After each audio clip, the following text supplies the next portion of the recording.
Hi, good afternoon.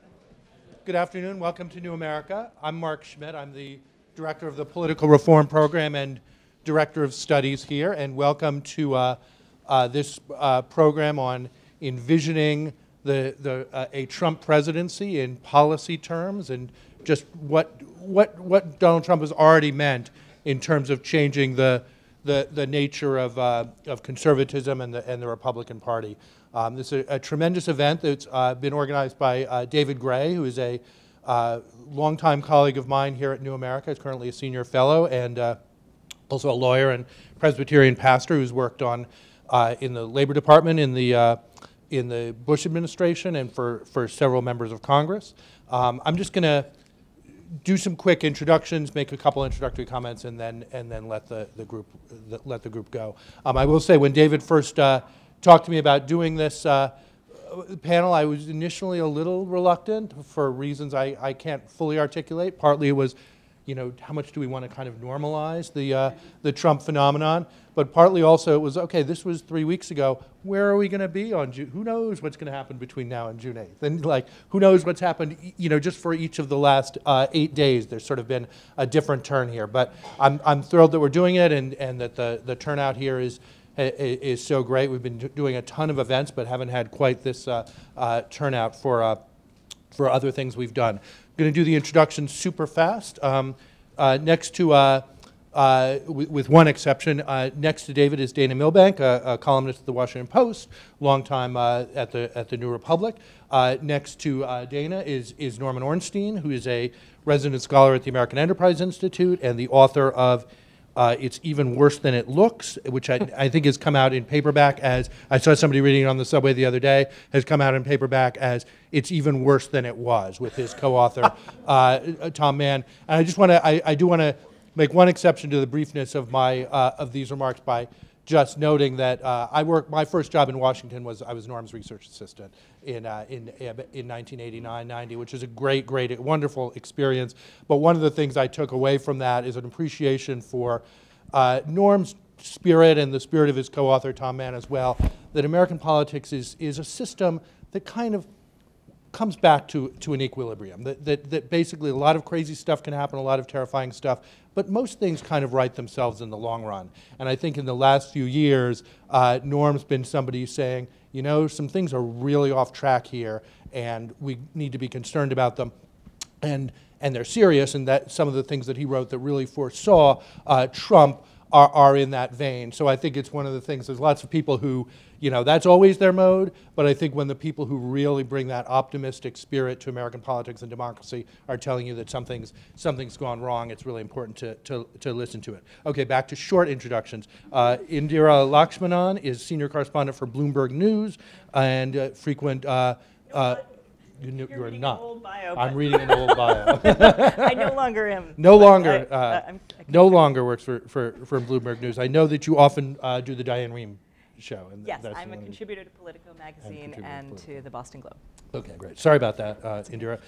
Laura Brown is the director of the Graduate School of Political Management's Political Management program at George Washington University. She was here just 2 weeks ago for an event about the 1968 election, so we're bringing her back to get into the present. In 2 weeks, we'll do something about the distant future. And Matt Continetti is the editor-in-chief of the Washington Free Beacon and a former editor at the Weekly Standard and somebody whose work on the Abramoff affair and the Tom DeLay's reign was really path-breaking. I just want to say just get a couple points on the table before we get started. One thing that I think is really interesting about the Trump phenomenon is the tension within conservatism between identity and ideology. And I think one of the things that happened this year is you saw most of the Republican candidates essentially trying to affirm that what cements conservatism is ideology, and that Trump wasn't sufficiently ideological and others were more pure. And I think I think they felt that the successes of the last couple cycles had to do with stressing ideology ever more strongly. I think Trump really shows that what people were buying was not necessarily a particular set of ideological positions, but really a sense of identity that's wrapped up in a term like Make America Great Again, a sense of racial and ethnic identity. And it's important to, seeing that, I think it'll be fascinating to see where the Republican Party goes with that and where conservatism goes with that, because ideology is a lot of work, and most people have a hard time being, deeply committed around ideology. I also think there's a fascinating aspect of Trump that I don't think has gotten enough comment, which is the degree to which he's almost reviving a kind of technocratic view of government, like we will just take care of it for you, which again contrasts with ideology. I often think of the history of some of the failures of liberalism being caught up in that technocratic sense of like, trust experts, they'll take care of things, and I think American people came back and said, we're not quite willing to do that. We need more of an anchor in what you're actually going to do, and so forth. And I think it's almost like a parody of 1960s liberalism that says, when Donald Trump says, I'm just going to take care of these things, we're just going to make better deals. So those are just a couple thoughts of what I've been thinking about Trump. I know that David will have some other questions and get this conversation going in other ways. So we'll have a good Q&A. Really thrilled that all of you are here, and I hope hope this is a great panel. Thank you. Mark, thank you very much. Thanks you for all being here. Thanks for the Andy Casey Foundation for their vision and support in thinking about new policy, and for the opportunity to gather with these five just great panelists. It'll be just a terrific discussion. So I just wanted to build on what Mark said and just turn to Norm and just to see if he would reflect on some of the framing that Mark made for us a moment ago, thinking about identity versus ideology, thinking about an activist candidate in terms of getting things done, and if that's appealing at this point. So any reflections on this identity ideology framing that Mark's put forward? Well, it was really interesting what Mark said, and let me broaden it in one sense. We all know we have this terribly polarized political system, but it's become tribal, and it's tribal identity that drives things, and it's much more a sense now that the other tribe is the enemy and not just an adversary. And there's a lot of that in our politics, but it's sort of paradoxical in a sense that in a tribal partisan world, we've seen Donald Trump and Bernie Sanders. Trump, who became a Republican heaven knows when, but having already been a Democrat and independent, and he's been through as many parties as wives, and maybe close to girlfriends, maybe not. And Bernie Sanders, who just became a Democrat to run for president, declined the Democratic nomination for the last time he ran for the Senate. That people with anti-partisan identities are the ones who've emerged in a major way, bigger with Trump, of course. But the other part of this that I think gets to some of what Mark was saying is the angry populism and the distrust and unhappiness with leaders even of one's own party. And Trump capitalized on that in a big way. And that, if you'll pardon the expression, trumped ideology in this case as much as anything else. Now, there was an ideological element to it, which also has a lot of other components that we can talk about. He emerged from 17 candidates because of the immigration issue. And it was a brilliant reading of the Republican primary electorate to get to the right of everybody else on immigration. It's when he talked about the Mexican rapists and building the wall, deporting everybody, making Mexico pay for the wall, that he vaulted to a prominent position. But in so many other areas, his views are discordant with those of his major party figures. And despite, and we'll get to this a lot more, I'm sure, despite what Paul Ryan has said, oh, we can work with him, he'll work with all of those things, when there is a disparity between what the party establishment and leadership in Congress wants and what Trump wants, you're going to find all of those early supporters of Trump rising up, and that includes this army of radio talk show hosts and bloggers attacking their own party leaders. So it's a very different world in a lot of ways, and a world that's difficult to understand when you have so many people who are not attached to a party or its hierarchy, but in a world where it's tribal in party identity. I appreciate that. Jared, let me turn to you for the second part of Mark's question, a bit about the ability to get things done and thinking about results in a way. And just in a global context where we think about the United States in many ways losing some of its leadership in relative terms, some of the ineffectiveness of conflict and thinking about things after the Arab Spring, and our inability to get the kind of results in many global ways which many people assumed that we should be able to have. Does Trump play into some of that anxiety in our position globally in a way that he gives people a sense he'd be able to accomplish things others have failed to do? Well, he certainly has tried to promote the narrative that he's the deal maker, with his book, The Art of the Deal. He's the guy who could have negotiated a better deal than everybody in the Obama administration and in the P5 plus 100 times better, because the negotiation skills of this administration are obviously sad, as he would say. Right. I mean, I think the problem is that, and Mike Azenko of Council on Foreign Relations wrote a really good piece about this in Foreign Policy just the other day. In a way, it's kind of like magical realist thinking.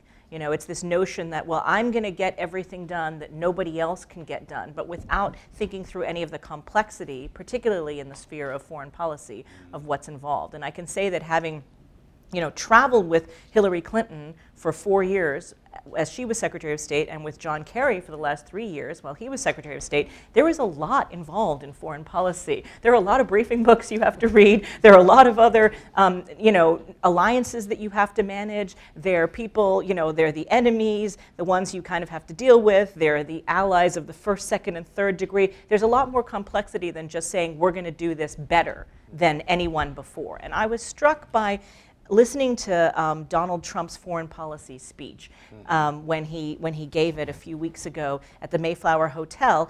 And of course, it was one of the rare speeches, now not the only, but one of the rare speeches where he actually read off a teleprompter. So you had a sense that he understood on some level that he was out of his depth. This is a man, remember, who has really so far just gone by his gut, and it has worked for him. He sort of said whatever comes off the top of his head, and his followers go to it, and he tends to double down on things rather than pull back. Now with this judge of Hispanic origin, we're hearing, maybe that he's trying to back off that a little bit. But I will say that in the foreign policy sphere, he gave this speech to the assembled foreign policy establishment of Washington, at the same time insulting the establishment, the foreign policy establishment of Washington. And it struck me, well, that's one thing that he and President Obama agree on, which is that the bipartisan foreign policy establishment of Washington, in both of their minds, is just a blob who, has this sort of groupthink mentality. I do think he makes one good point, which is justify it. Justify your ideas. If you're going to say we should have forward deployed U.S. forces in Korea, in South Korea, in Japan, in Germany, well then the foreign policy blob, if that's what this is, needs to say, why is that a good idea? Why is supporting NATO a good idea? He has raised a lot of important questions, but I do think that he is applying this magical realist thinking to saying, well, I could solve it all. He's been caught in some untruths about what his past positions were. For example, about the Iraq War, for example, about Libya, saying, well, I never supported the strikes in Libya, when of course he did, actually. And then he later went back and said, well, I said only surgical strikes. Well, that's actually what the Obama administration and NATO were trying to do, were surgical strikes. It just didn't work. So it's sort of like he says, well, I would have done surgical strikes, but they would have worked if I did it. So it's unclear to me. And yet, when you say, well, where are you getting your ideas from? He says, well, the generals tell me. We don't know exactly who are these generals, but the generals tell him that he can do things a different way. Well, those are the same generals who talked to President Obama, who talked to President George W. Bush beforehand. So again, he seems to have an incredibly strong belief in his own ability, the power of his own persuasion, the power of his ability to stand tough, to not be bullied, to do things better than everyone else before him. But we can see with 44 U.S. presidents that we've had before him, were he to become president, it's not as easy as one thinks. There's a lot of complexity, particularly in foreign policy. Laura, let me ask you about where you place some of his views as you look at him on the spectrum here, and how we should interpret what kind of, based on his statements and actions and everything else, what kind of president he'd be. Would you say that, in relative terms, President Trump would be relatively conservative, liberal, a flaming moderate, to use things you've written about before in other contexts? How do you describe and look forward in his policy? Well, frankly, I don't think we really know. I mean, I think the hardest part about Trump is that he is sort of one thing one day and another thing the next. In some areas he appears to be very conservative. He, talks about sort of doing more to combat ISIS, and we don't really know if that means he's willing to, go forward with a nuclear weapon, or if that just means ground forces, which is more than kind of what the current, thinking is on ISIS. But then you ask him, what does he believe the federal government should do?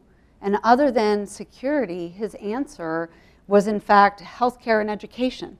And if you are running as a Republican, that is a very bizarre answer, because Republicans typically do not believe that education and healthcare are the province of the federal government. Those are things that states should be doing. So he is, in some ways, liberal. He also seems, I think to Mark's point, very technocratic. This idea that somehow the government is going to be more efficient and will do a better job than others. So ideologically, I don't know where we would place him.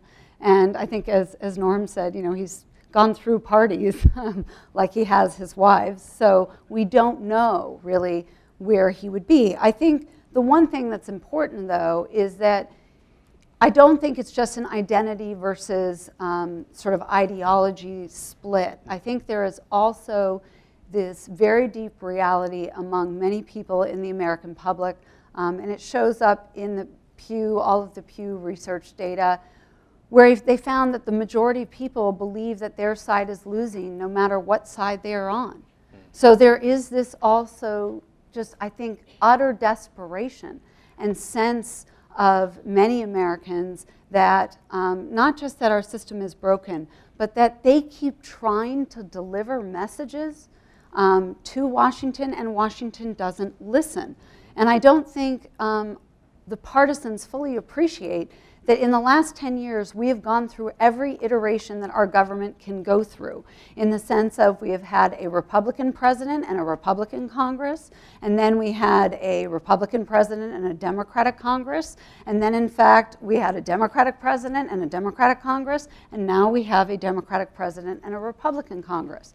And to most Americans, the problems still haven't been solved. We are not out of Iraq, and we do not have a better, really substantially better economy. So most Americans like that side of Trump that just says, I'm strong, I'm a winner, I'm going to get it done. And I don't think it's all just about sort of identity or ideology. I think it's about posturing and a sense that he has sort of the negotiating prowess that is better than anyone in Washington, that he has a deal-making and sort of acumen around just working that is much better than anyone else. And it's really a blustery kind of confidence, which I think would very quickly dissipate and sort of reveal himself to actually be quite surprised at what does happen in Washington. Interesting. Let's turn, Dana, as we think about the Republican Party and the impact of this nomination more broadly here. It once seemed like a very safe bet that he would not get the nomination, but here we are. And Dana, you've written about how the party is now a party of Trump, the GOP, and interested what you meant by that and the impact of this, this nomination, win or lose, on the party. All right. Well, I should begin by telling the audience, I'm not sure how well you know our moderator, but he is largely responsible for Donald Trump getting the nomination. We were in college together many years ago. David's younger, much younger than I am, but we were there at the same time. He debated with Austin Goolsbee against this young whippersnapper from Princeton named Ted Cruz. And I believe it was the cutting remarks given for the record and anonymously to the press about those debating days by gentlemen such as this that caused Ted Cruz to deflate, thereby elevating Donald Trump to the Republican nomination. So I hope, Reverend, you've sought absolution for this. Are you saying one would have been better than the other? Well, then we could be having an entirely different but equally frightening discussion right here. So, look, it feels right now that, if we're just looking at this moment in time, like in the last week or so, it feels like everything's changed. The media has become much more aggressive in a conventional way. towards Trump. Hillary Clinton has a clear shot at Trump, regardless of what Bernie Sanders thinks. And you also see a lot of buyer's remorse occurring on the Republican side, with the unendorsement in Illinois and this very awkward squirming I watched Paul Ryan do yesterday when he said, yes, he's a racist, or he makes racist remarks, but he's my racist. You have all those things going on, so I can now state with great confidence that Donald Trump will not win the presidency, and if he does, Norm Ornstein will eat my column.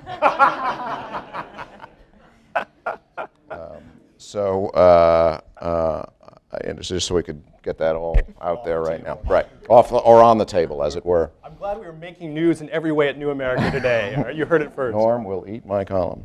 And it won't be in this country if they Matthew, let me shift here to you for some thoughts here. You've also written about the fundamentals not looking particularly good in this election for the GOP, and as Dana's teed up some of the tensions within the party. How do you reflect as you think about the impact about where the party's headed of this nomination? Well, David, thanks for having me, and to the other panelists, it's all a lot of information to chew on.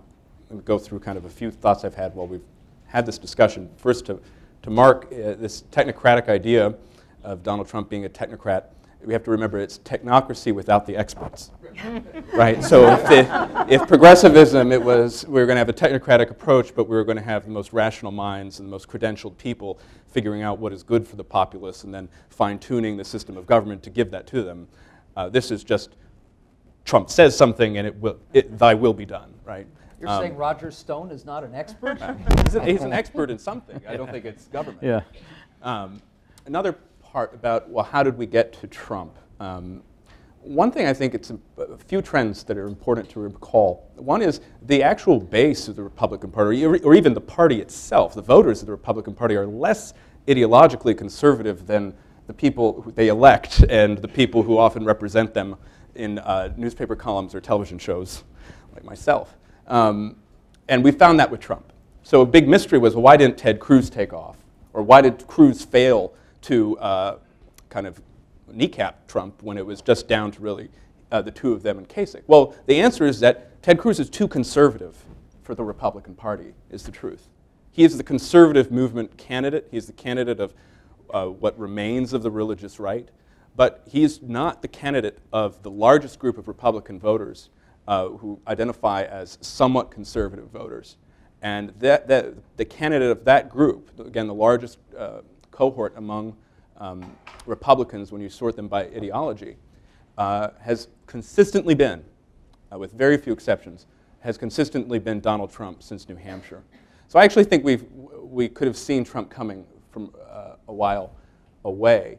Another trend to remember, two more that led us to this place. One is the aging of our population, and specifically the aging of the Republican Party, which is made up mainly of white baby boomers and older. And that coincides with another trend, which is just a huge explosion in ethnic and racial diversity in America, beginning in the 70s. And in fact, it's taking off even more, accelerating even more rapidly at the turn of the 21st century.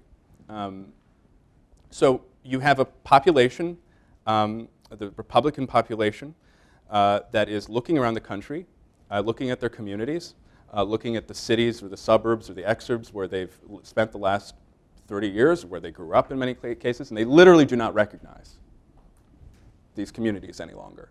And I think that's led to a great amount of anxiety.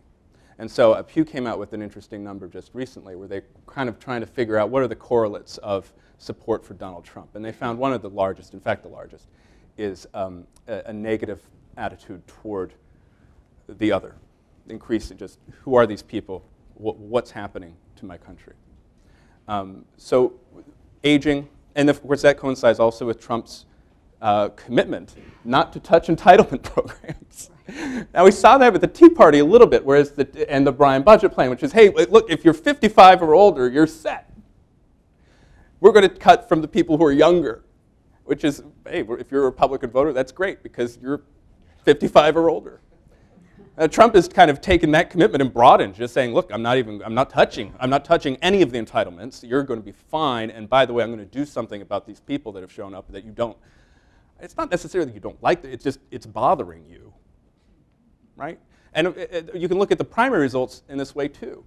On the immigration question, and I agree with Norm, he immediately got to the right on immigration. But when you do exit polling on Republican voters in the primaries, the immigration question is actually kind of diffuse and abstract. You'll find that some Trump voters actually want an amnesty program. So they don't quite understand the one thing that they're always against by 2/3 majorities is, or rather, the thing they're always for by 2/3 majorities is the ban on Muslims' entry into the United States.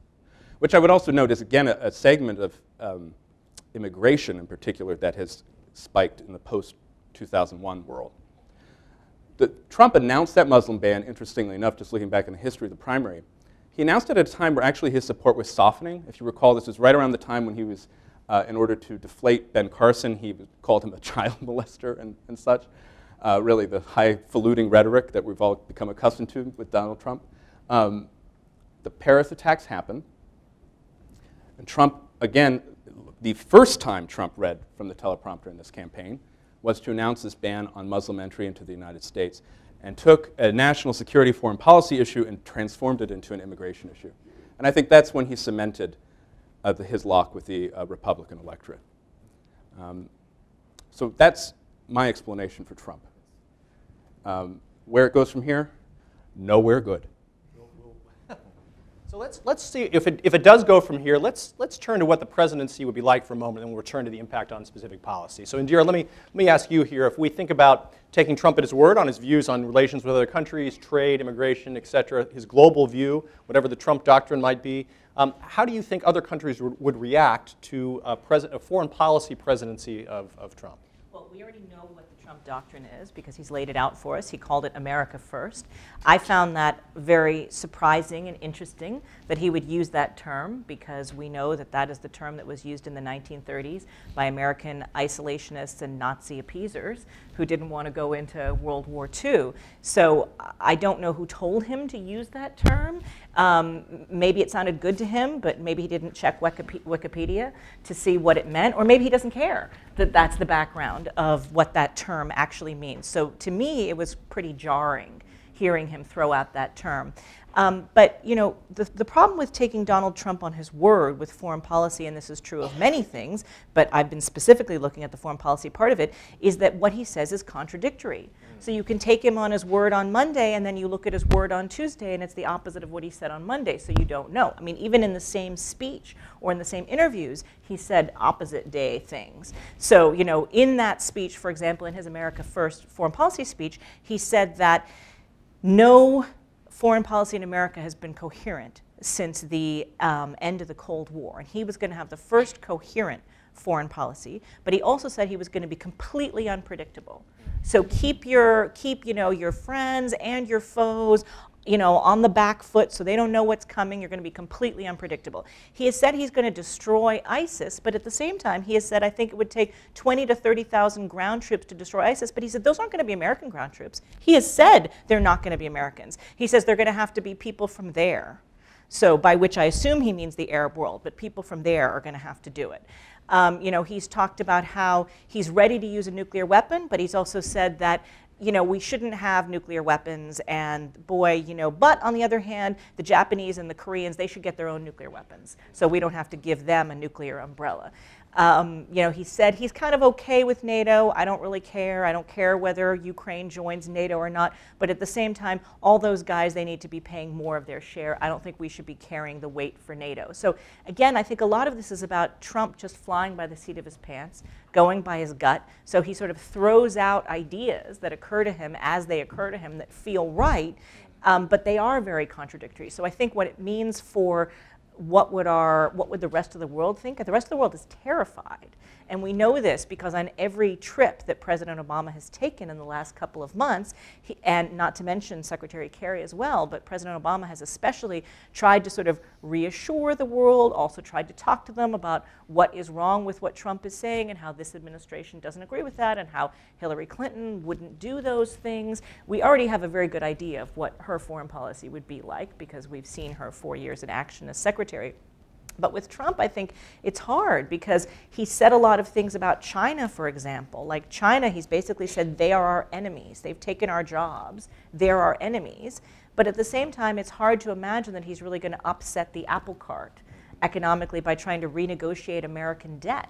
He's thrown that out there, and nobody has run away from the dollar yet. But the whole point of the dollar being the reserve currency of the world is that it's meant to be the safe haven, the stable home. So, you know, everybody puts their money in dollars because that's safe. So far, countries haven't pulled their money out of the US dollar. But I think were he elected, I definitely think we would see that happening. I think people would be very, very worried. So I think in terms of our bottom line, we all know that having the US dollar as the reserve, stable reserve currency of the world is what keeps inflation low. It's what keeps our economy ticking along fairly well. That would be really, really bad for the United States economy if everybody's terrified and pulls out of the dollar. That's just one example. Trade is another one. He's talked about, I'm going to renegotiate all of this. The Iran deal, I'm going to tear that up. I'm going to renegotiate it. Really, how does that work? How do China and Russia say, okay, yeah, we're going to tear up that deal that we agreed to? No, that's not how it works.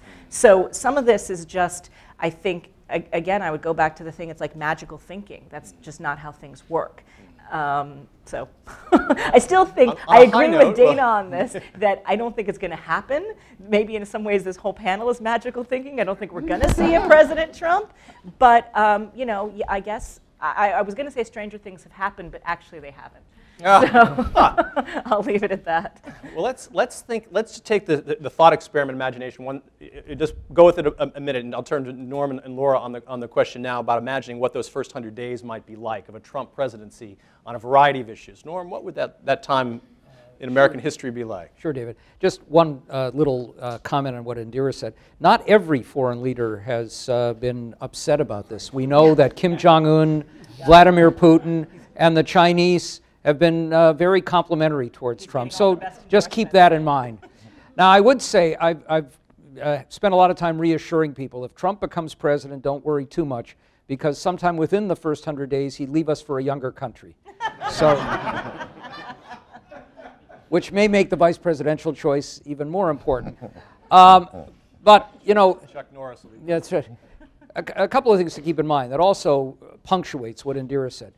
I've said this before, and I have to repeat it, that in more than 50 years of watching presidential candidates, I have never seen one with less fundamental knowledge about any area of public policy, and that includes Pat Paulson, who ran as a comedian some years ago.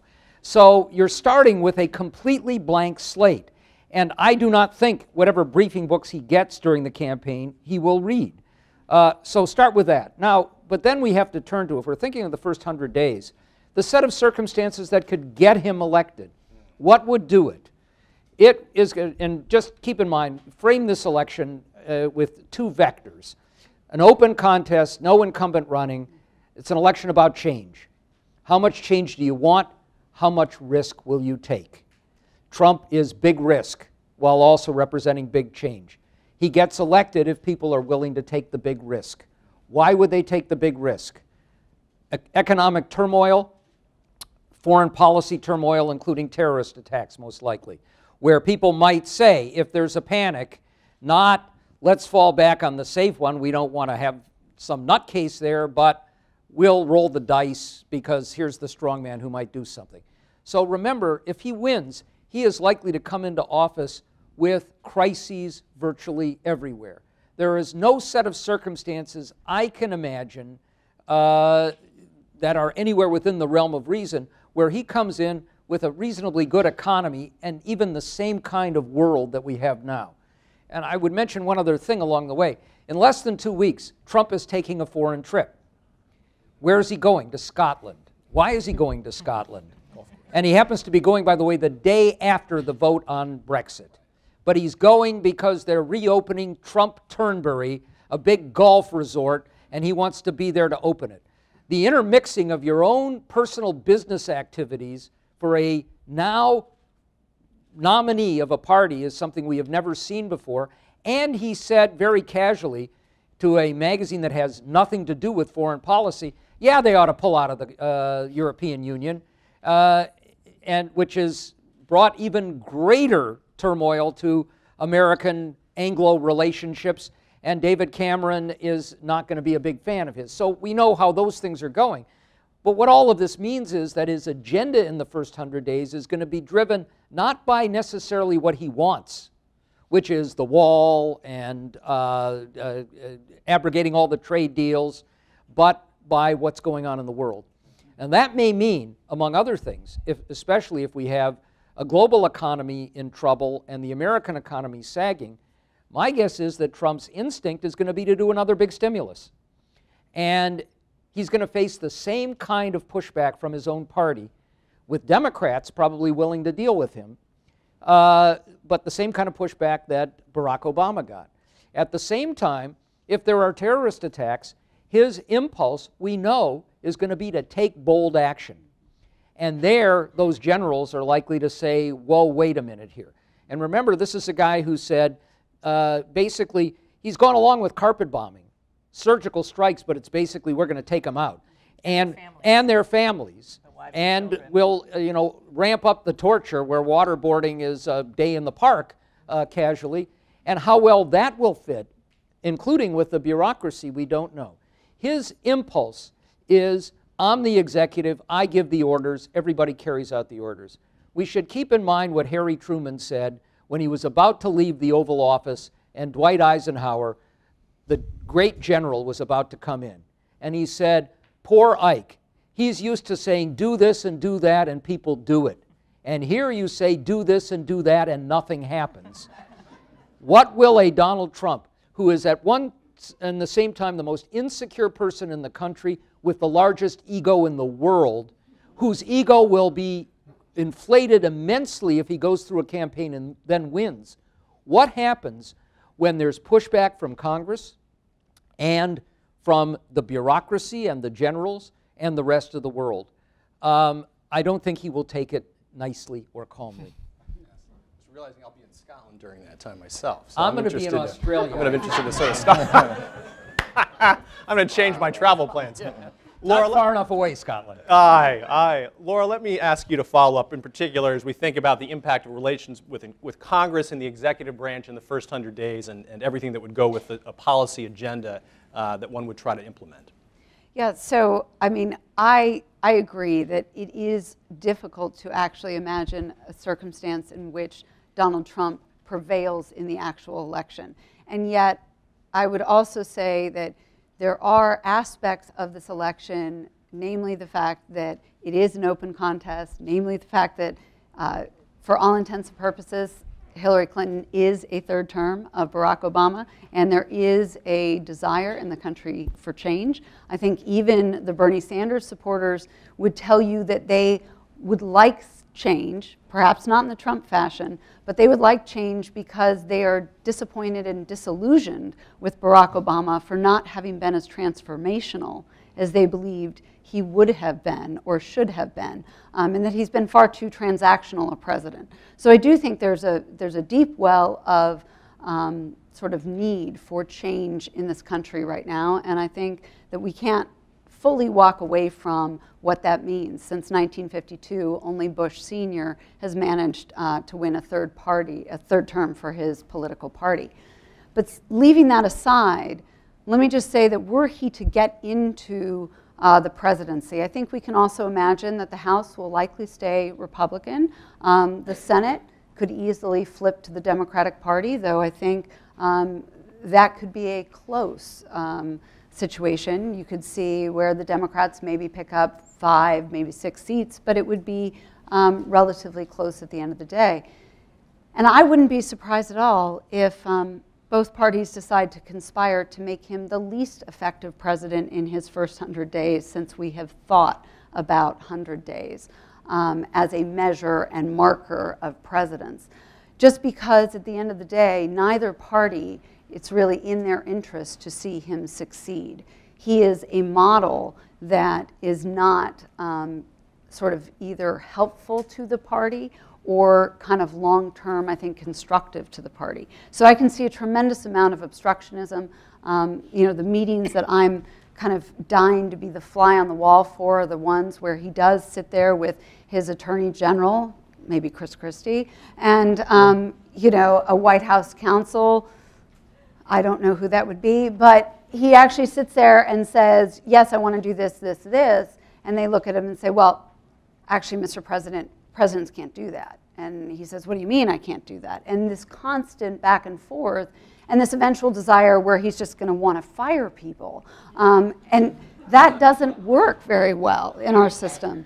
So there is a tremendous amount at which negotiation, persuasion, bargaining are fundamental to governance, and they are fundamental to how our system works. And even though Trump believes he has sort of incredible prowess at this level, he also had different kinds of authorities. So I see his first 100 days as being very ineffective, to the point where his supporters who believe he would bring radical change would actually become profoundly disillusioned, even more than they are, because it's much more likely that there would be no change than that there would be radical change. Dana, let me turn to you and then Matthew on this point as well. What do you think the well, in response to any of this here, but just your thoughts about what the Trump presidency, particularly on policy and its ability to accomplish anything, would be like? I can say with certainty that there's absolutely no way to know. That's the one thing we can be sure of. You know, this is the second Trump presidential campaign I've covered. The first one was 1999. He didn't declare, but he was considering the Reform Party nomination, so I flew around. It was then a 727. He hadn't upgraded yet, but and Roger Stone was there.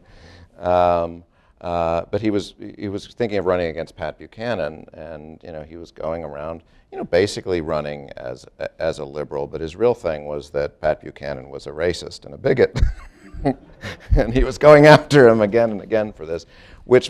And then, you know, to think of how this campaign has shaped up. In so many ways, he's made himself completely the opposite of what he was then. And then even think, you know, since winning the nomination, he's gone in any number of different directions, you know, redoing the tax plan, changing his whole claim about the debt, resubmitting his views on abortion. And, you know, he's got one of his surrogates out there saying, well, he's not really going to build a wall. He's not really going to deport all these people. So the very core of it is clearly expendable. So, you know, I think we've had various attempts to try to define him. You know, an ideology here today is, you know, technocratic or the magical realist. And I think the simplest or most accurate would be to say a fascist. Now, I don't mean that in a pejorative way. But just that way of thinking, saying, you know, our problems are based on outsiders, these certain groups, and leave it to me, I'll fix it. Well, that's actually, isn't that what a Pew study found, that the most determinative factor, regardless of your party, of whether you supported Donald Trump, was whether you believed in authoritarianism? Yeah, I think that is the second one after it actually, the fascist tendencies were the second. Racial animus was the largest predictor, but right after that. So in fairness, it wasn't the Authoritarian personality. Authoritarian yeah, like personalities, authoritarian if you like parenting, you know, personalities. how you do things that way.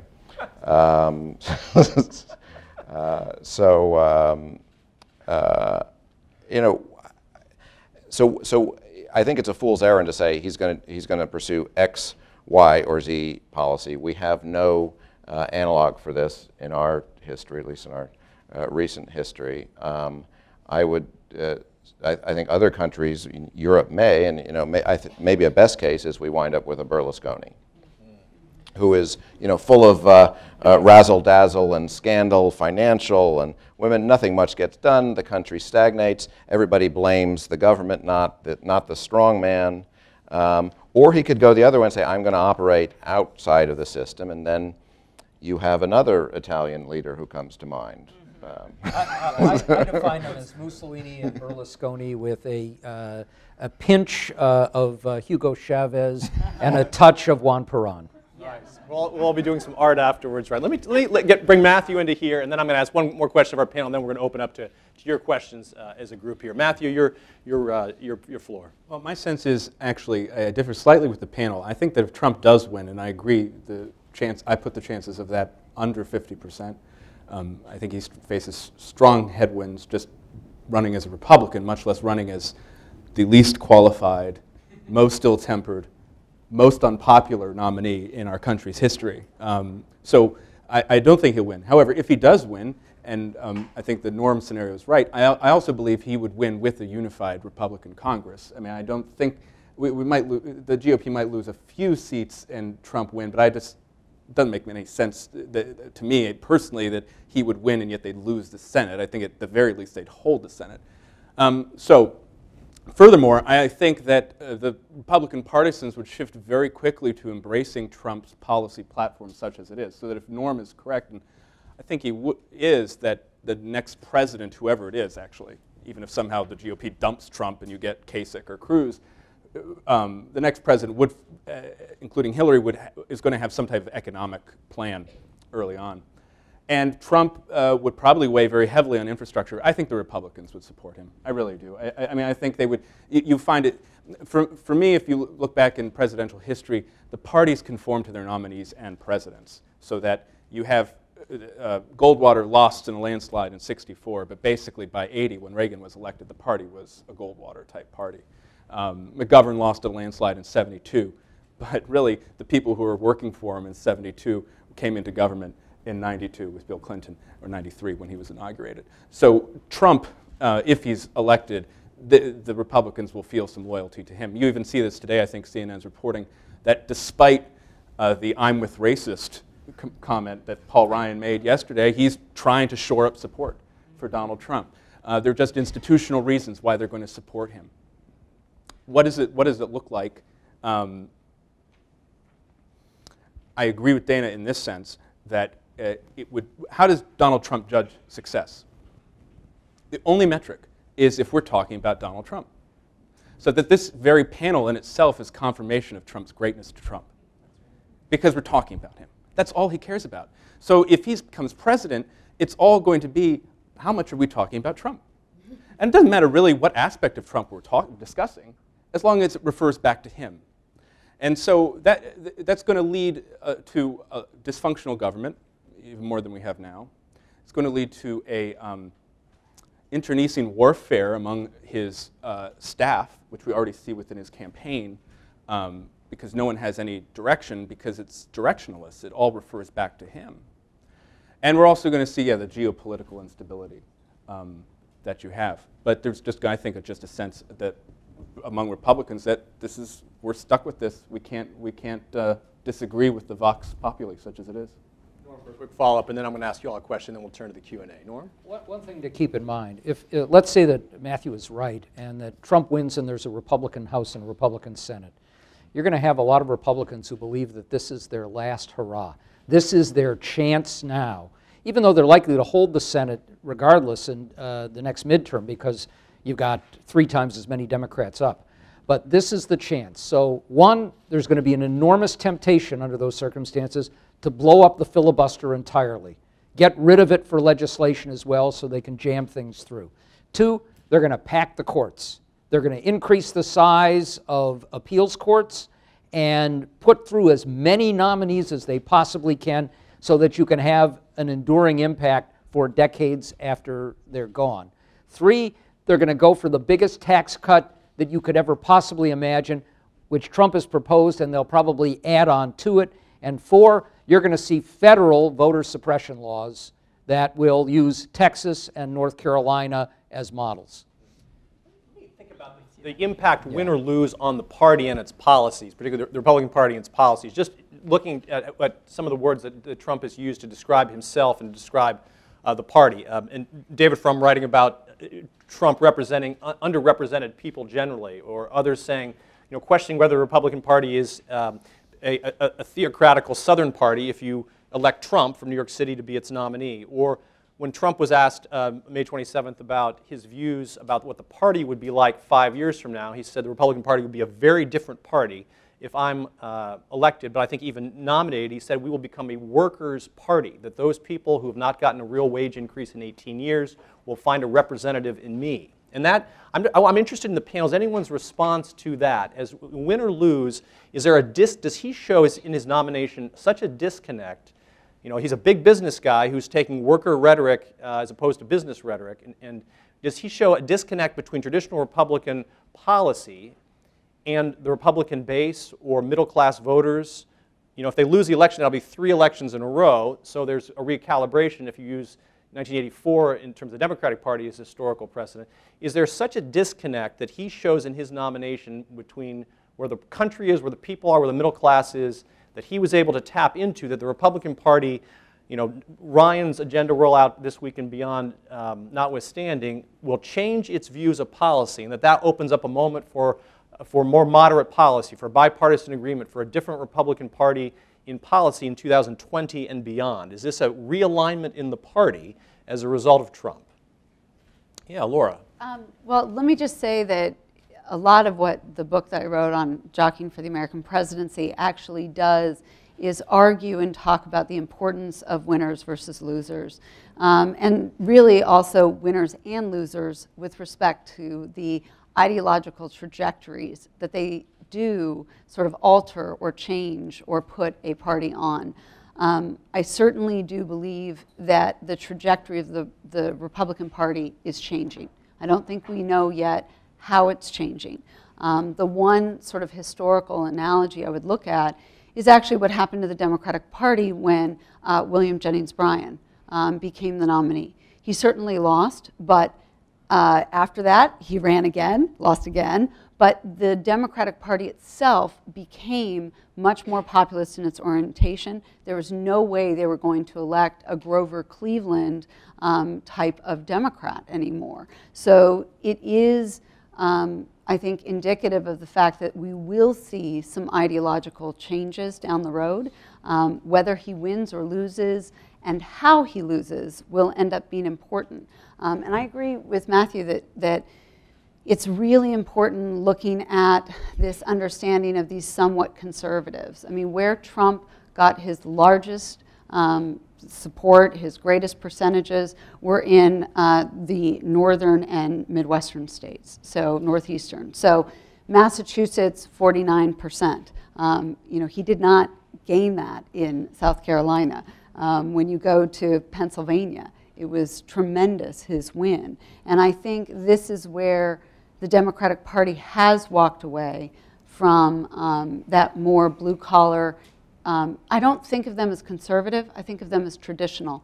When I lived in Pennsylvania for a while, when I was teaching at Villanova, I always used to say, it's amazing to me here, everyone in October puts chrysanthemums on their porch. And I was just stunned at the regularity of the traditions. Because being a Californian, that's nothing that I know personally. And I think that's what Trump speaks to, is that sense of traditional life. I think in some ways, and this is not really a joke, but in some ways he is sort of Archie Bunker. And he does represent all that Archie Bunker was trying to hold on to throughout that entire All in the Family episode. Matthew. Yeah, I just want to make one comment about the future of the Republican Party. We haven't discussed so far the bifurcation among Republicans according to education, which has become very apparent throughout this entire primary process. And it's just the fact that over the last couple decades, an enormous number of whites without college degrees have moved into the GOP. And so our picture of the Republican Party has changed over time, from being a very country club type party to then being kind of the moral majority party / Reagan party, to now it's becoming, and I think Sarah Palin, who I wrote about and I followed, and she was a precursor to this. It is the kind of white populist party. That's, I think, what Trump is saying when he means that the Republican Party is going to be a workers' party down the road. And Reihan Salam, the columnist for Slate, wrote a very insightful piece recently that I recommend, where he said there are really kind of two futures represented by two young-ish Republican politicians. One is the Ben Sasse option. So if you think about Ben Sasse, what he's trying to do is kind of take that second picture of the Republican Party I mentioned, the moral majority / Reagan picture, and update it toward 21st century circumstances. And the other option Reihan points to is the Tom Cotton option, the senator from Arkansas, where Tom, throughout this entire process, has been very open to Trump, and indeed, I think, thinks that Trump has tapped into exactly this whites without college degree worldview, which is populist, protectionist, America first. Now, Tom Cotton, the Harvard-educated Tom Cotton, by the way. And of course, the elites always run the anti-elitist campaigns. It's just the way the world works. But I have to say, you know, if those are the two options, I don't think the future for the Ben Sasse option is very bright at all. Because, if anything, not only the rejection of Cruz, who was the most ideologically conservative candidate, but also the entire rejection of the whole #NeverTrump movement and the attempts to lasso Ben Sasse in to the presidential race completely failed. So I do predict a change in the Republican Party, exactly more in this becoming the party of whites without college educations. Let me offer just a slightly different take, although not radically different. And I'm going to use the Iraq analogy. I think the Republican Party has a Shiite, a Sunni, and a Kurdish faction, and then there's ISIS out there as well. The Shiites are the Cruzite purists, and who are going to continue to hammer away at the notion that we're losing because we keep nominating these moderates and liberals and people who don't represent what all of those silent majority forces who don't turn out want to do. And it goes back to Goldwater, and it will never go away. The Sunnis are the Trumpite populists, and they are going to have an impact, and it'll be a bigger one if he wins, but they're there. And one of the things that's going to create this enormous tension is something that Mark mentioned and something that Matthew mentioned as well, which is the fact is that most of the Tea Party people want to blow up government except not Medicare and Social Security. And the fact is that for Paul Ryan and most of the conservative intellectuals, their core is built around radically transforming those programs. And they're going to have an enormous problem. Now, the Kurds are the party establishment figures who basically just want to win elections and then accomplish what they want to, and they're the weakest right now. And ISIS is Mark Levin and Laura Ingraham and Sean Hannity and a bunch of bloggers who are going to be out there who want to blow everybody up because they make a lot of money and they can put on more commercials to buy gold because the apocalypse, no matter who wins, is right around the corner. And that's an ongoing struggle that does not end if Donald Trump becomes president, and it gets even more intense and enduring if he loses. Democrats have their own internal tensions, and it's still not clear what role Bernie and the people around him will play. But I would add just one other element which will affect Trump if he's president. The Republican majority in the House is still likely to shrink a bit. And as it shrinks a bit, the role of the Freedom Caucus, really you could say the Shiite caucus, becomes stronger. They're going to be a higher proportion, and those, along with the Trump populists, hate their own party leaders. When you look at all along the way, 60 to 70% of Republican support for presidential candidates, when you start with 17 and even as you move down, went to outsiders and insurgents, 20% or less for establishment figures. And that's why it was pretty clear to me back in August that it was going to come down to Trump and Cruz. And that's not people who like the establishment. There's a sense that the establishment sold them down the river, seduced and abandoned them repeatedly. And this is a self-inflicted wound, but they're not going to be able to keep all their troops together. And in fact, what's interesting is if Trump does become president, pursues a major infrastructure package, does other things, some of them will go along, but he's going to have more allies among Democrats than he will among Republicans, which will drive a good portion of that Republican base even more up the wall. It would be an interesting piece if he takes a stimulus package with all the other potential social and economic policies that could be added to that package in Congress. If his allies are Democrats, I think the moment for a bipartisan social policy, economic policy is more likely than we've had in a while. More likely than if Hillary Clinton is elected. What, would you want to say anything more about that? Yeah, Well, I mean, I just agree with you. I think because I think that there is a more, the tendency, I mean, some of Trump's tendencies are they're populist and they're more akin to what the Democratic Party has looked like in the last 50 years than to what the Republican Party has looked like in the last 50 years. So I totally agree with you that there would be more possibility for, I don't know that I would want to call it bipartisanship so much as sort of unexpected crossing of the aisle in support of a president's policy package if Trump is elected than were Hillary elected. But I still go back to, I completely agree with what Matt said at the very beginning, which is demographically, I do not see how he can win. I mean, just the way that the demographics of this country are, and we look at what happened in 2008, you know, you can look at every single district that voted in this country. Even just looking at Virginia, I think you kind of, you know, look at Northern Virginia and you kind of know what you need to know just from that. There is no way, I mean, maybe I should eat your column too if he wins, but I think demographically, I don't think that appendix to that. Trump is underperforming among college-educated whites when compared with Mitt Romney. That's astounding. The only way you win with the white vote strategy is if you get 2/3 of the white vote, all right, which is even better than Mitt Romney's record number in 2012. He's getting less. So it's very unlikely to me if he can't turn that around that he wins. I mean, let me just real quick. Quickly. If you actually look at the collar counties in Pennsylvania, which are actually the counties that really flipped that state, if you look at the total number of votes that were cast in the Democratic primary and the Republican primary, and you essentially look at what Clinton and Donald Trump got, interestingly enough, in most of those, they were within about 10,000 votes of one another. So I will tell you that what surprised me was that in a state where both nomination races were active and still going, you could essentially see that Hillary Clinton and Donald Trump were very much neck and neck in those collar counties, and that could be very important down the road because, you know, we all think Pennsylvania, oh, it hasn't gone Republican since 1988. Well, yes, but it has been trending Republican, and we shouldn't ignore that. Well, we're more than an hour into this, and I'm beginning to think that some of my fellow panelists are not entirely pro-Trump.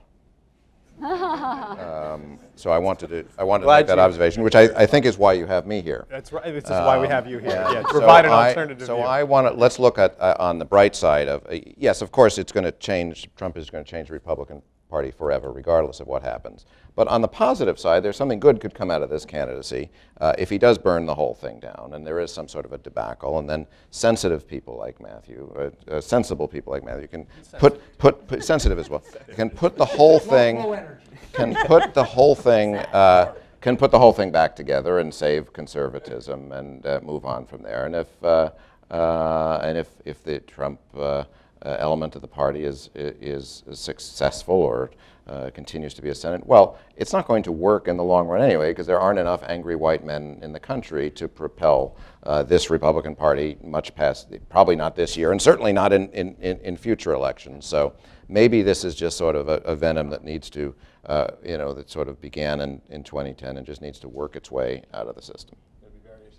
I keep going back to the 1988 moment and whether this is, the Republican Leadership Council or whatever will form its equivalent comes forward. But we shall see. All right, this has just been fantastic, but it's time to bring in other questions from the floor. We've got a mic or two that are going around here. If you would, if you have any question, raise your hand. Ellen and Cheyenne will come and bring a mic. Please ask a single question, a single short question, but first say your name and affiliation, and we'll just go. We have a hand in the back here and then right here.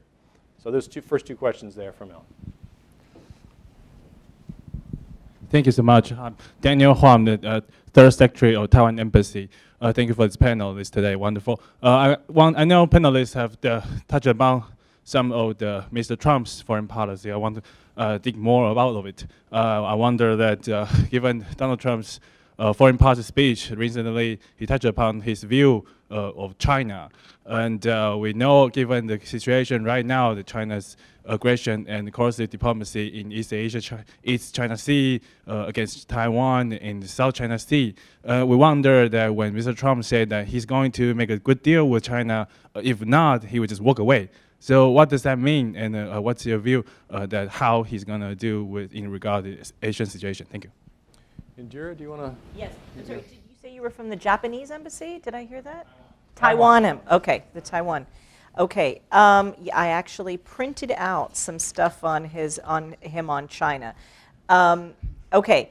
So, as I was saying earlier, he specifically has criticized China on trade and has thrown out some numbers which are not actually accurate based on people who have fact-checked them about the trade deficit with China, and has thrown out some wild numbers and said that, basically, well, I will say one very interesting thing that I think he would do that would be a continuation of what the Obama administration has done, but he would do it more strongly, which is, focus on dumping. He's accused China of dumping exports on the United States, and as I'm sure you know, the Obama administration has pursued some specific cases against China through the WTO, and one has to do with, I think it's called cold rolled steel. And so that is one case that they have taken very seriously, and I think that that's one place where he's with the Obama administration, even though he would never say it, and that's a question of fairness. I think that if there were a Trump administration, he would really pursue trade cases against China much more, I think, in terms of if he thinks there's dumping going on.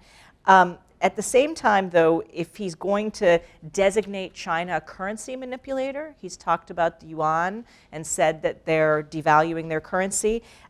I think that some of these things, it goes to, I don't remember who on the panel, but someone said, maybe it was Norm, saying that, you have a bureaucracy, you can order people to do something, that doesn't mean they're actually going to do it. I think there's some things that he thinks he has the power to do if he were president, that's not actually how the system works and how the government works, and he's not going to pull out of the WTO, for example. You still have to follow certain rules. On the question of the islands, the disputes over the territories in South China Sea, East China Sea, Sea of Japan, that's an interesting question because he hasn't really delved into that. He hasn't talked much about it. That's something that the Obama administration, as you know, for the last 8 years has been trying to cope with and has sort of tried to keep it at a low boil. I think he would throw out a lot of tough rhetoric, but I'm not exactly sure what he could do differently, given that when he's actually spoken specifically about what he would do about our defense posture in Asia, he's talked about forcing Japan and South Korea to, get their own nuclear weapons and worry about their own nuclear umbrella. We're not going to do it for you. So that doesn't sound like someone who's going to jump in there full force and sort of take over the Pacific and say, we're going to navigate the Pacific for you against China. So that doesn't sound to me like something he would do. And the one thing, though, is the wild card in this is North Korea. While it is true that a report came out that Kim Jong-un had said he's a great guy, I'm not sure if that report is true, and the reason I wonder is because Trump has insulted Kim Jong-un more than he's insulted anyone other than Little Marco and Low Energy Jeb and President Obama and Crooked Hillary and all the Trumps. I mean, he has singled out Kim Jong-un for a lot of ridicule and said he's terrible, and he has said that China's connected to this because in his language, he says that China totally controls North Korea, and we have to tell China to get North Korea back into line because this guy's dangerous, he's got nuclear weapons, and he's more dangerous than Iran. So he's not wrong that he's dangerous, but whether or not China fully controls him and whether we could make China do a better job with North Korea, I think is a question mark. Well, our ambassador, Dennis Rodman, will right. take care of all of that. Oh my God, that would. We saw this hand in the back went first, so we'll go hand over here, and then the lady right here in the front. So Cheyenne, in the front. Hi, my name's Luke Phillips. I'm with Action for America, the millennial group downtown. So I think we can all agree that Donald Trump has bad policy, bad character, bad hair, bad everything. But to what degree is his candidacy, if not him himself, a legitimate response to a kind of decadent neoliberal consensus in both parties that has just stopped really working for people outside of the donor class in American politics? Interesting. Matthew or Dana? Well, Anyone I think it's perfectly. It is what it is. That's what it is. It's a response to that type of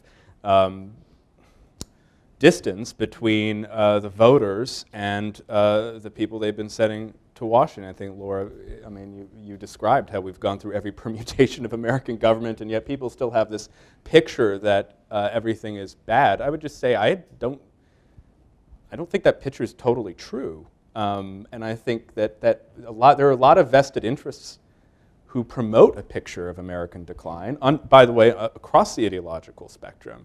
And so the more people hear that picture, the more they're going to believe it. And again, to take it to my favorite subject, the aging baby boomers, you know, the future for them is not bright.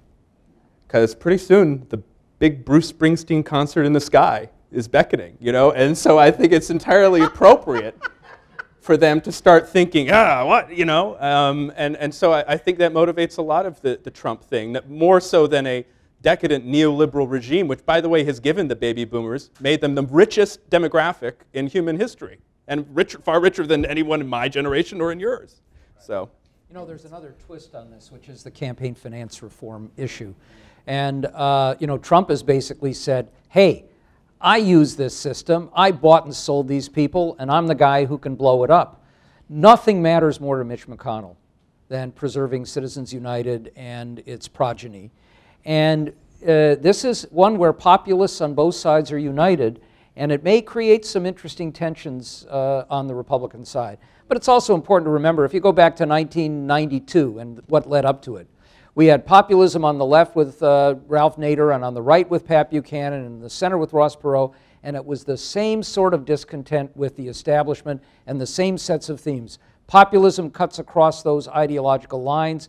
He has certainly exploited it, and it's something that leaders, not just in government, but all institutions who are now on the run, are going to have to cope with for some time. I think the result of that election was somebody named Clinton.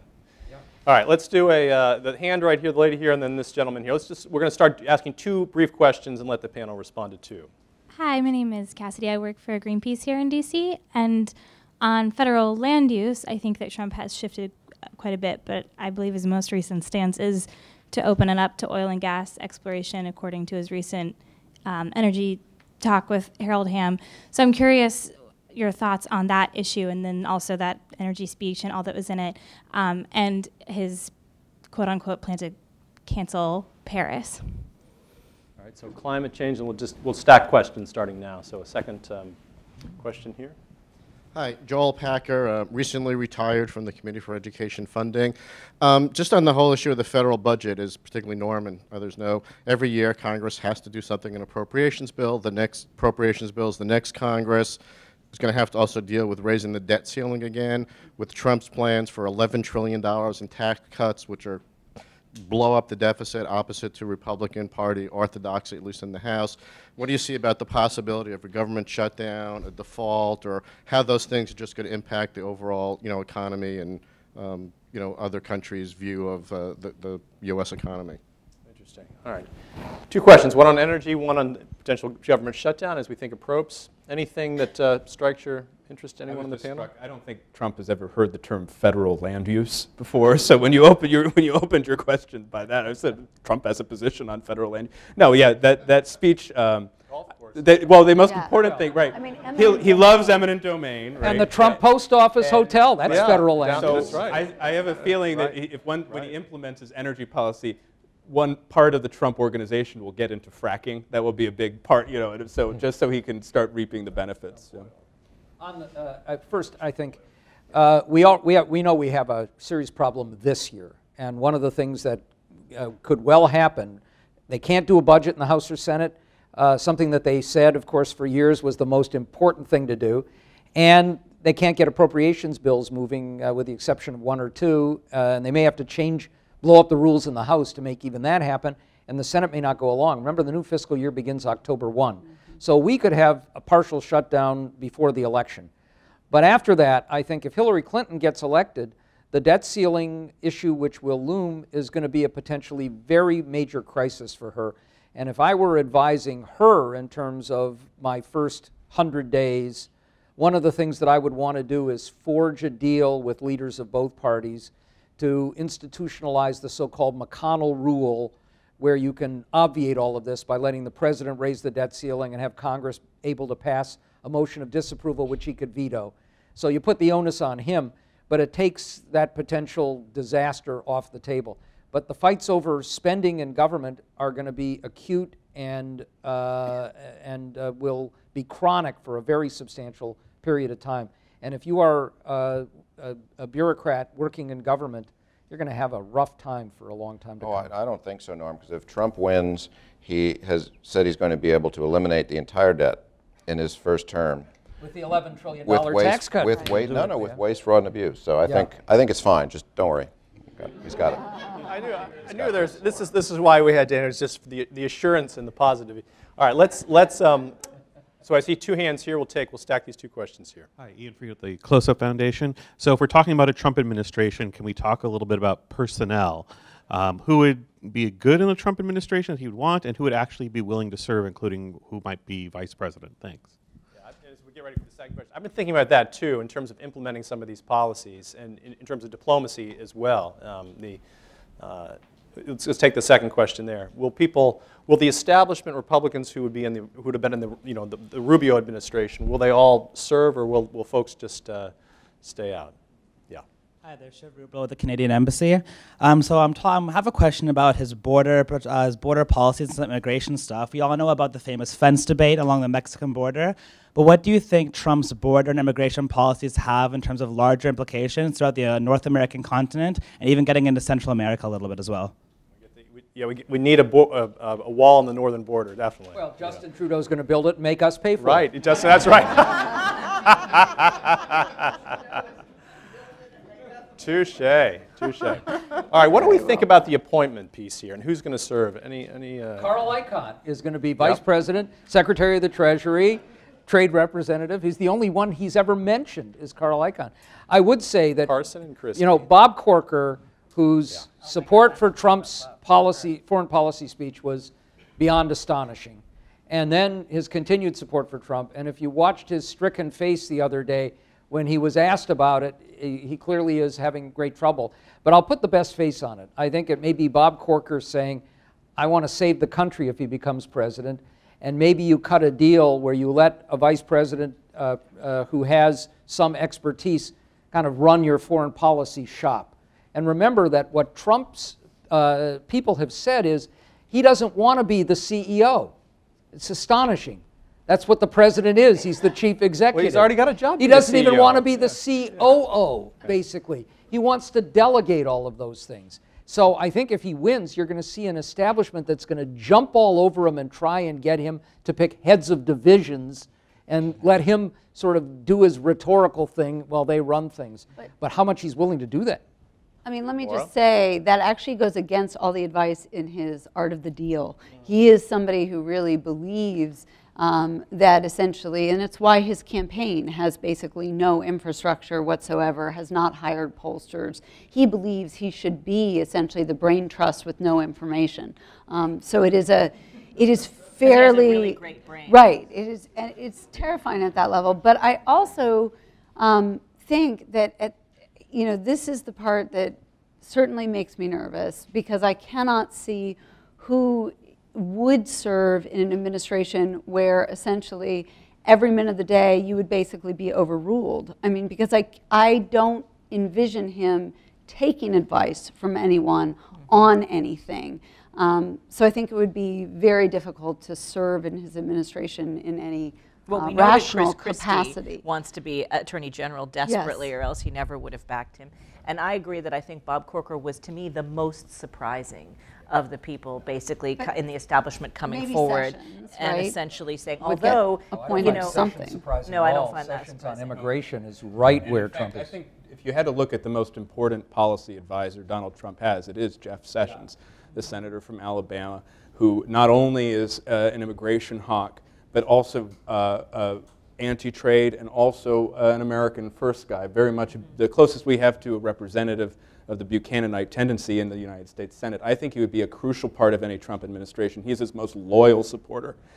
Christie, it's a transactional thing. That there are two female governors that need to be considered. Mary Fallin of Oklahoma came out early for Trump. He likes her. And another, of course, Jan Brewer of Arizona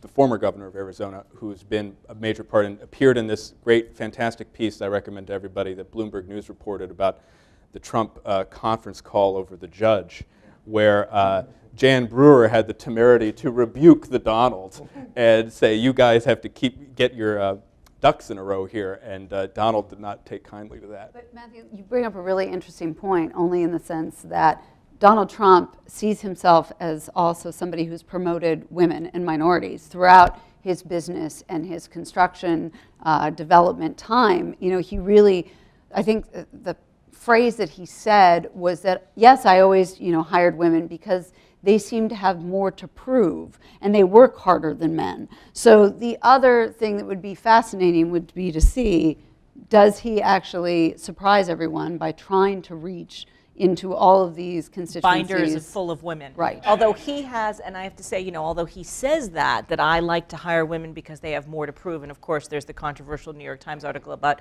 who was he actually helping and not. But the Boston Globe did a really good piece a few days ago, which I recommend people to look at, where they actually analyzed how much Donald Trump's campaign versus Hillary Clinton's campaign were paying, how many women and minorities they had and what they were paying them. And he had very few women and minorities compared to Hillary, which was, what did he have? He had something like 7% minorities and she had 33%.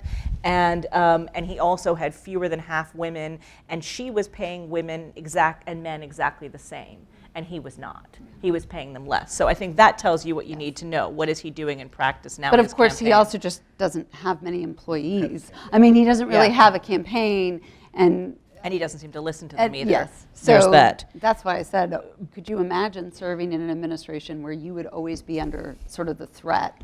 His justification for the wall, to the person from Canada who was asking about that, is the wall with Mexico, is that he says that the amount that, even though he says that Mexico is going to have to pay for it, that the amount that such a wall would cost pales in comparison to the amount that we as a nation are spending on free healthcare, free education, and all these other goodies, supposedly, that illegal immigrants are getting from crawling across onto our border. So Joe Arpaio is going to have what role in this administration? A big one. And he's going to also, to the Greenpeace woman, he's going to immediately approve the Keystone Pipeline.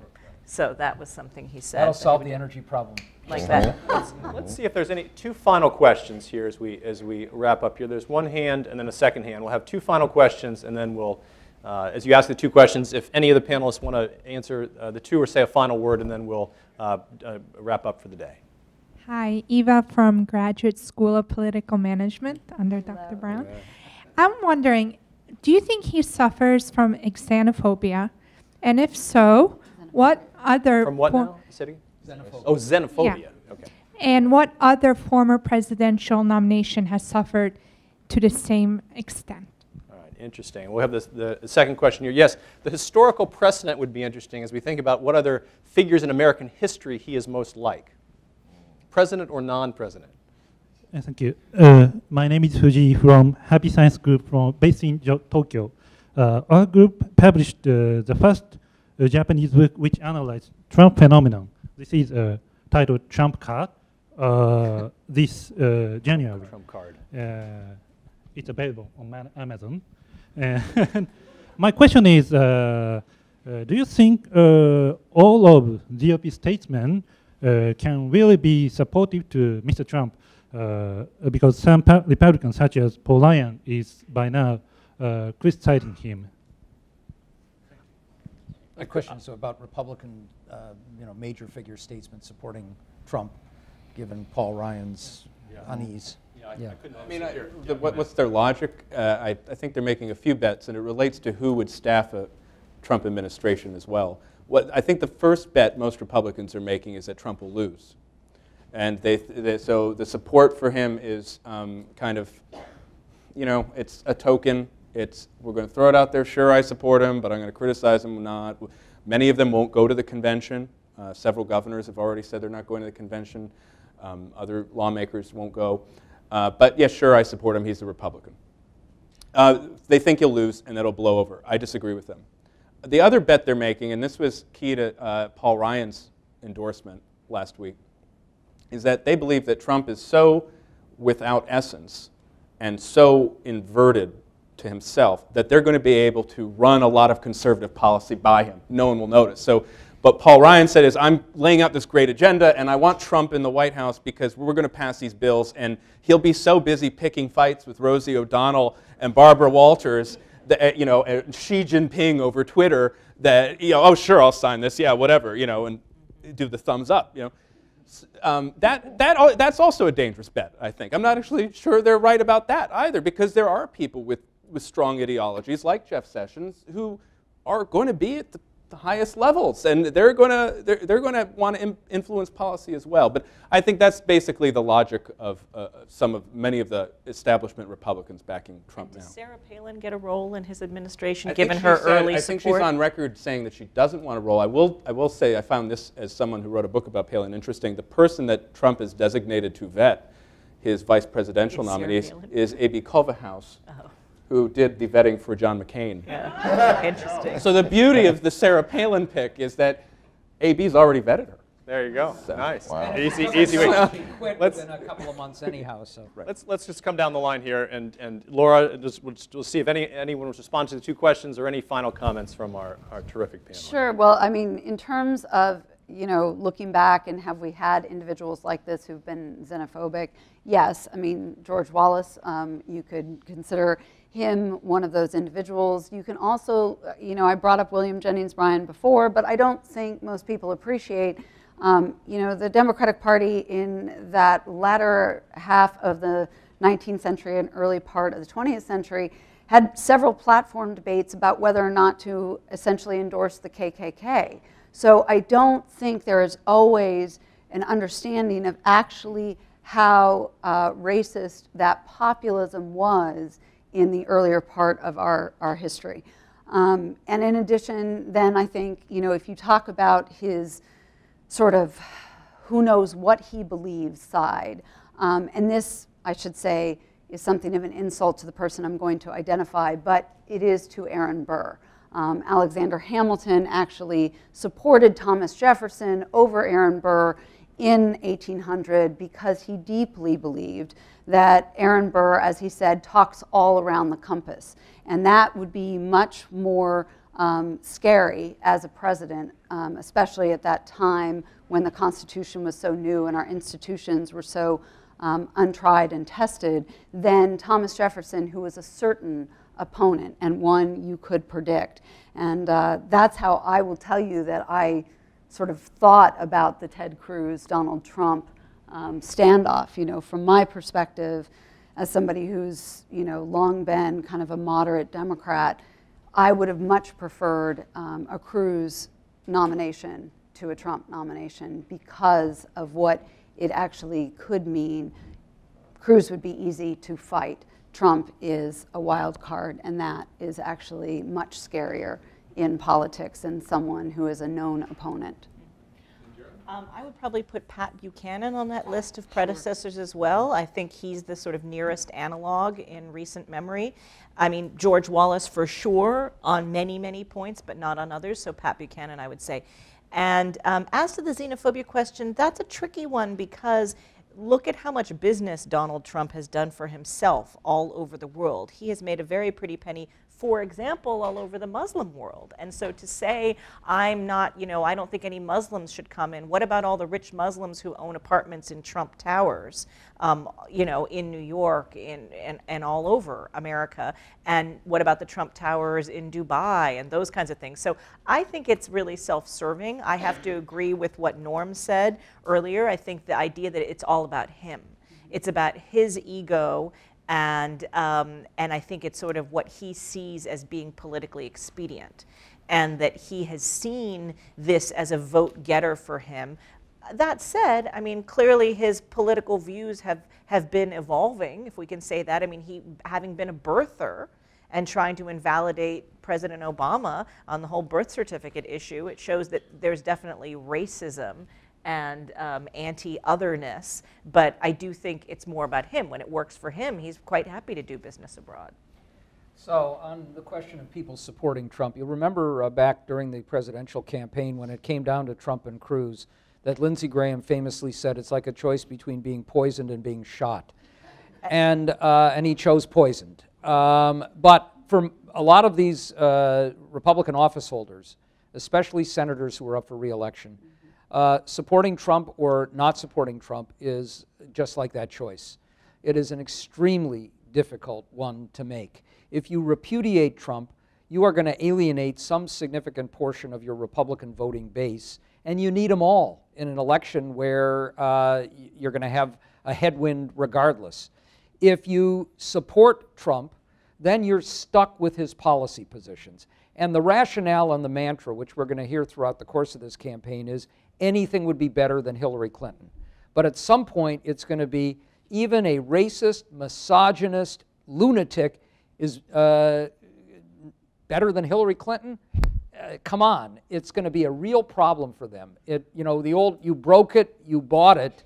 They've broken the party, they've got their nominee, and they're stuck with it. And you can just see on the faces of candidates, and you see a Kelly Ayotte saying, I'm supporting him, but I'm not endorsing him.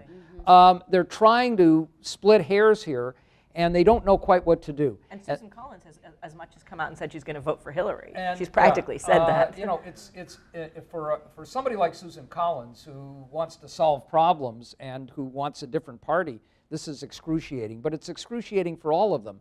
And what Mark Kirk has done now only makes it more difficult for a Rob Portman, a Ron Johnson, a Pat Toomey. And look at John McCain, who basically, you know, look at the face of John McCain when, you know, he's supporting a guy who said, waterboarding, that's nothing. We're going to go for real torture and we'll kill their families. And who said that John McCain wasn't a war hero because he got caught. Because he likes guys who don't get caught. This is a really, really tough choice. And I would just add, on the xenophobia front, go back to the Republican candidates between the wars, where you really did have this strong isolationist bent that went away with Pearl Harbor, and that included Arthur Vandenberg, among others. Then it changed, and anti-communism changed it dramatically. And now it's another part of the ongoing struggle that neoconservative muscular wing, which has been a dominant one, has to fight a rearguard action now against a group of people who basically don't believe anything that they believe. As it should be to wrap us up, Mr. Milbank. Well, I think Paul Ryan was very honest yesterday when he said it was just a matter of party unity, and if we're not together, we're doomed. So they're making a short-term calculation to project their majority, whatever else happens in future. So I'd be very interested in seeing what that Trump card is all about. My daughter bought a Trump mask and wears it around the house and jumps out from around corners just to keep me on my toes at all times. But I'm not much of a psychiatrist, but I do think that your diagnosis of xenophobia is not quite right. I think it's a narcissistic personality disorder, which is another way of saying what my colleagues here have said. And that is what drives everything else. And xenophobia is more of a convenient thing of the moment. So. Well, I'm grateful to, please join me in saying thank you to Matthew and Laura, Dana, Norm, and Indira. Thank you all. Thank you all.